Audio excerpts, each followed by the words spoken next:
Traffic as residents at Vredehoek are evacuated from their homes. The roads that are mostly impacted by the situation are those near the University of Cape Town. For the latest, we're joined by SABC Traffic reporter Rob Byrne. Rob, a very good morning to you. Quite unusual to be coming onto this show, but it's an unusual day. You have live maps of the roads that have been impacted, not only the ones in Vredehoek, but the rest of Cape Town. Just give us a sense of which roads our viewers should be avoiding this morning. Yeah, thanks, Desiree. Morning to you. Morning, everybody. This is what we woke up to this morning. Obviously, the fire had moved around from UCT and burning up that front there at Vredehoek. You can see that's the view through the CBD of Cape Town. You can see JP Smith was talking about how thick the smoke is. Just have a look at that. Here's a more sort of recent picture that we've got on the front of Table Mountain, that Vredehoek area. So, it's just the smoke. And also, just keep in mind, Chapman's Peak Drive, completely not related to this, but Chapman's Peak Drive is being closed this morning because the wind is so high and it's so dangerous out there. So that's the sort of strength of wind that it closes Chapman's Peak Drive, and that's the same wind that's pushing this fire across that front of the mountain. So let's have a look, as Desiree was saying, about the road closures. Basically, the traffic in this stage is around the sort of UCT closure. So effectively the M3, and this is the worrying bit, the M3 going out of Cape Town, Philip Kusama, has just been closed in the last half an hour. The fire has jumped part of that M3 and gone into the sort of observatory area down through towards sort of Woodstock direction, if you like. So it now means a full closure of the M3 highway from Newlands, from Rhodes Drive into Hospital Bend both ways, and Hospital Bend through to Rowland Street in both directions as well. The Vredehoek road closures, not really significant, but, we want to warn motorists about driving in there for spectator or for camera shots. Don't do that. You've got residents that are being evacuated, you've got fire tenders that are trying to get in. But the real traffic backlog, the real traffic mess this morning is Rondebosch, Rosebank, Claremont, Newlands, as motorists diverted. You can imagine coming off the M3 with all that volume onto some local suburban routes, and there's pretty much a real-time look. Those red lines are where the traffic is. With that, back to you, Desiree.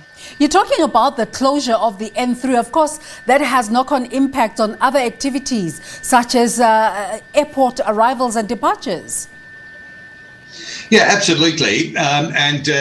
You're right. And what it means is that, it's basically a highway. The M3, it's a double-lane big highway. We refer to it as the M3 highway. It takes a lot of volume coming in from the southern suburbs, from Muizenberg, Fisher, Cork Bay, from Retreat and Grassy Park. That's like Constantia, Newlands, Bishop's Court. There's so much traffic that uses that M3. And basically, it's all sort of coming up Wynberg Hill and then having to divert out through Newlands. That's where the closure is. Other motorists are jamming up the M5. You can see the M5 there with this red line coming through from Ottery. So traffic all over. If you need to get through that area to get to work or to get to an appointment, or as you say, to get to flight connections, just make sure you've got plenty of time to get through. Those roads are heavily congested. Sure, it'll get a little bit less as rush hour gets less, but there will be traffic where there normally isn't as we get through the next few hours.